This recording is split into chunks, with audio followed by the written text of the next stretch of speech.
Hi, Booktube. It's Gina. Happy Monday. How are you today? I'm doing well, and I thought it'd be fun today to talk to you about how I Booktube, how I make my videos, how I edit my videos, how I prep for my videos.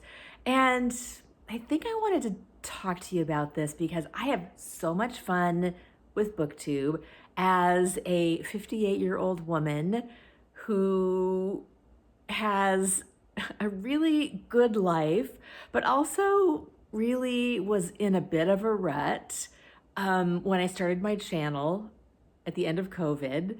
I just want to encourage you, if you have even the smallest interest in starting a Booktube channel, to do it, because it's so much fun.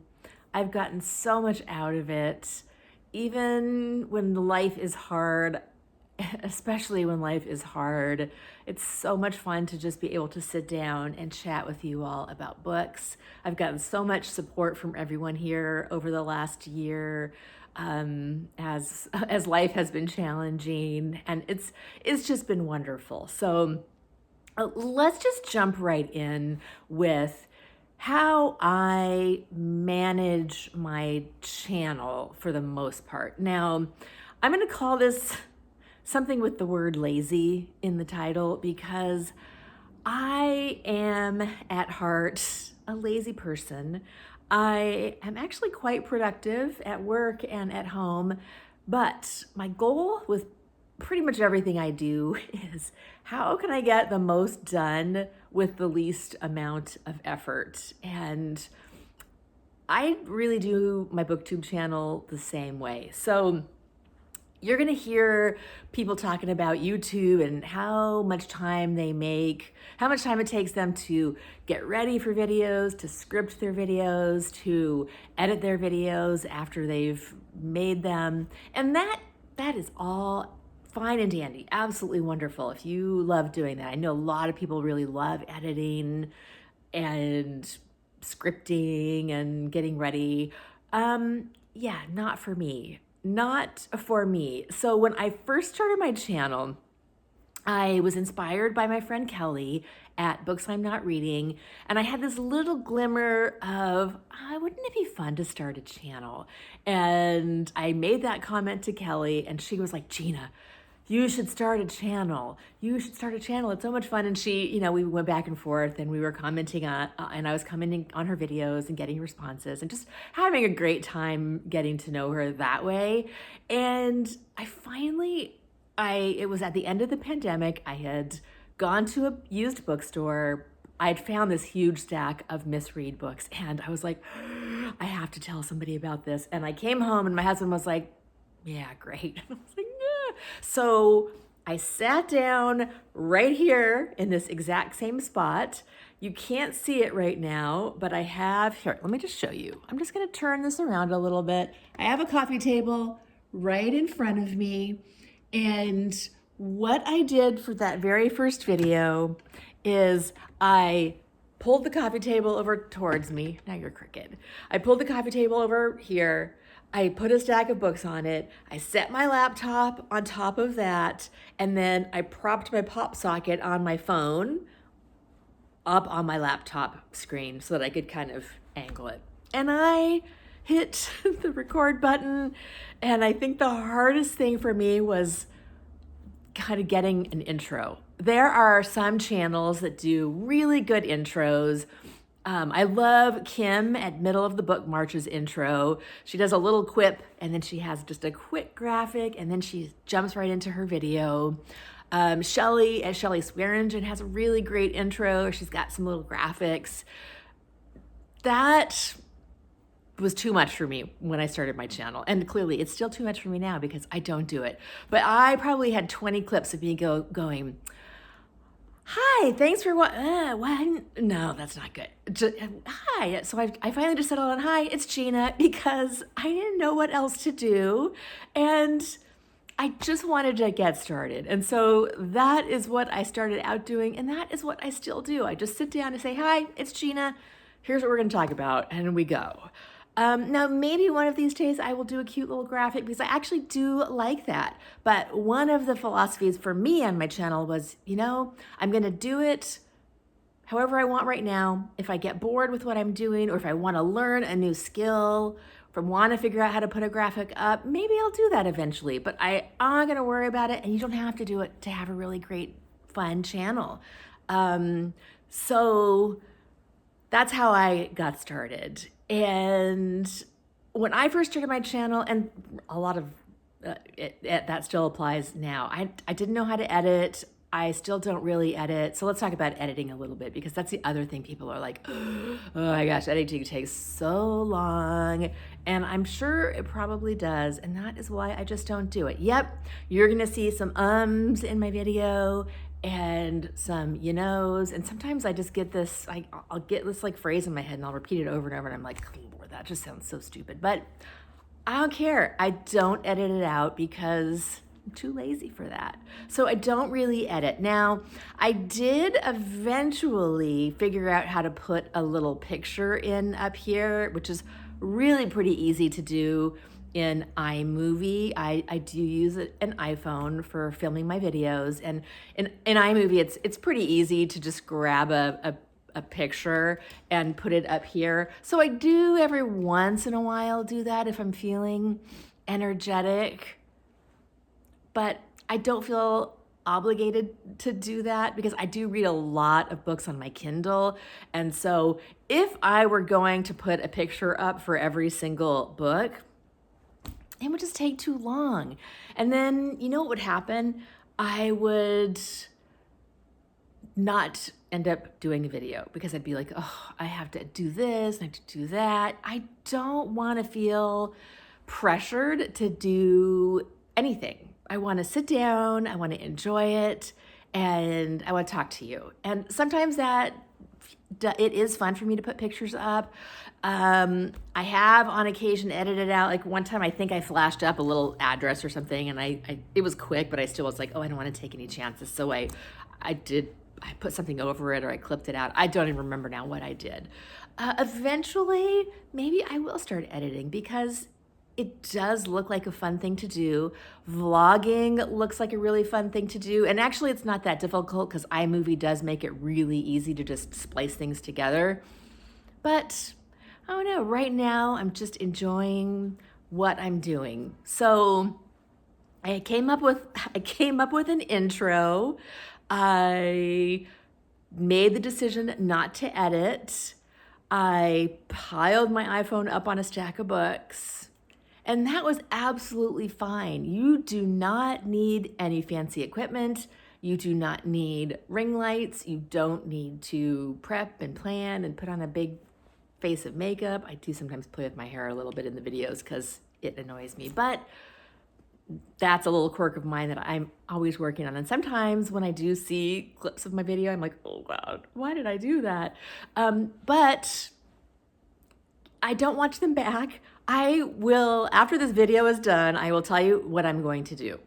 I will finish the video. I'm not gonna do any editing on this video. So I will finish it and I will upload it to YouTube using YouTube Studio, which is the little studio app for creators. Takes 5 minutes. I may make a thumbnail, so we'll talk about thumbnails, and I'll have to think of a title. But I don't rewatch it. If I rewatched my videos, I would never post anything. If I looked at it, I would be like, I hate my voice, I hate my face, I hate my wrinkly neck. Oh gosh, there's a cat screaming in the background.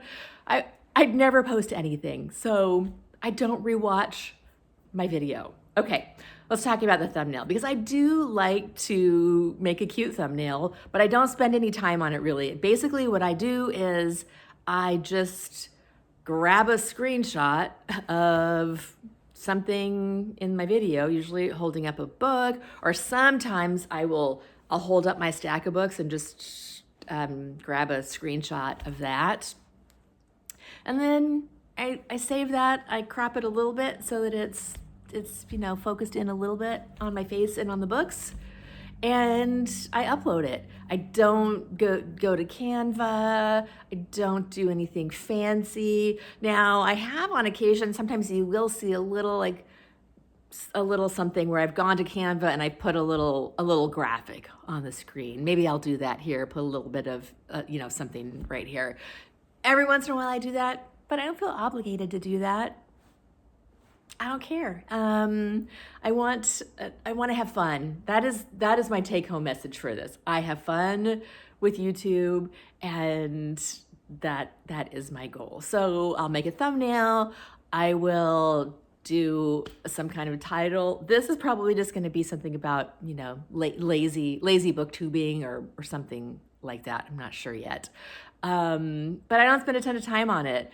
I do sometimes try and put some notes, and I do definitely like to list out the books that I've talked about, because I know sometimes you can't always hear very well, or maybe I'll mumble, and I do like to have a list of books in the description, but those SEO, those search engine optimizations where you see the paragraphs of the descriptions of the books, and I don't do that. If you find me, you find me. It's great. I'm glad you found me.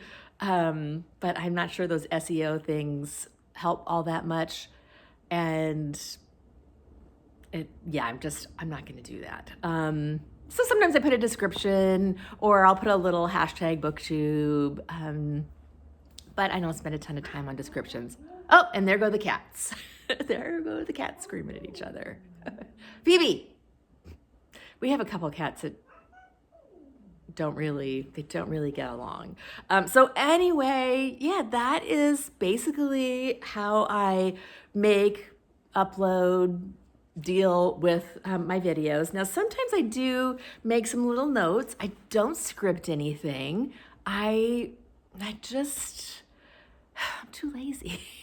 And I don't know, I think it would feel really artificial for me. Now, I know if you like to script, that is great. I know some people really need to script. They don't feel confident if they don't. They want to make sure they hit on all their points, which I totally get. So sometimes I will make some bullet points in my little notebook. If I'm doing a tag, I will have the tag questions written out, or I'll have my laptop right here with the tag questions. So sometimes I do have a few little notes.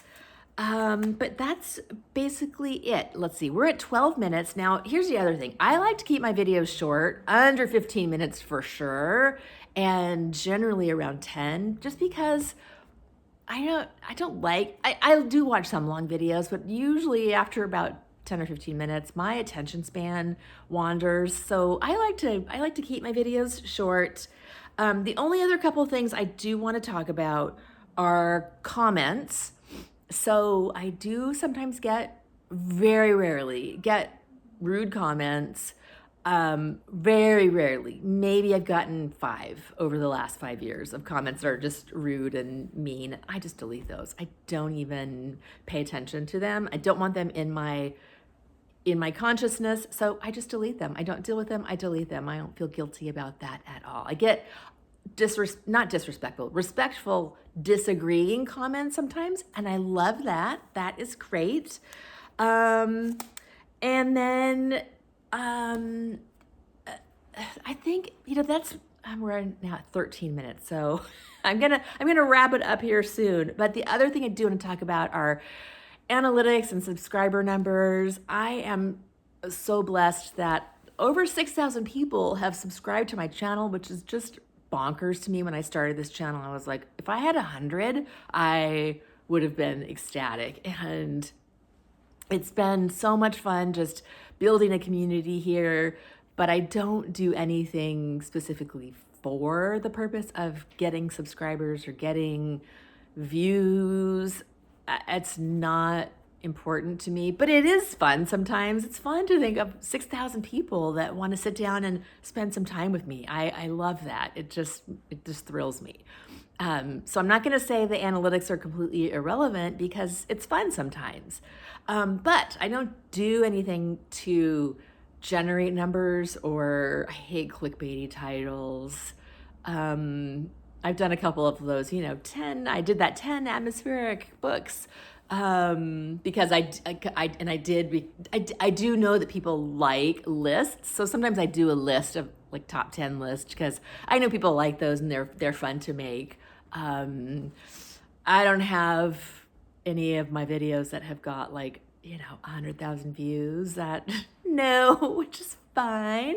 And yeah, I think that's it. I think I'm going to stop right there for now because we're at 15 minutes and I want to wrap it up. But thank you so much. If you have a channel, let me know below. This is a safe place. You can tell me about your channel. We can share your channel below. If you don't have a channel but you're interested, I'm really curious to know that too. So I hope to talk to you in the comments, and I will see you next time. Bye.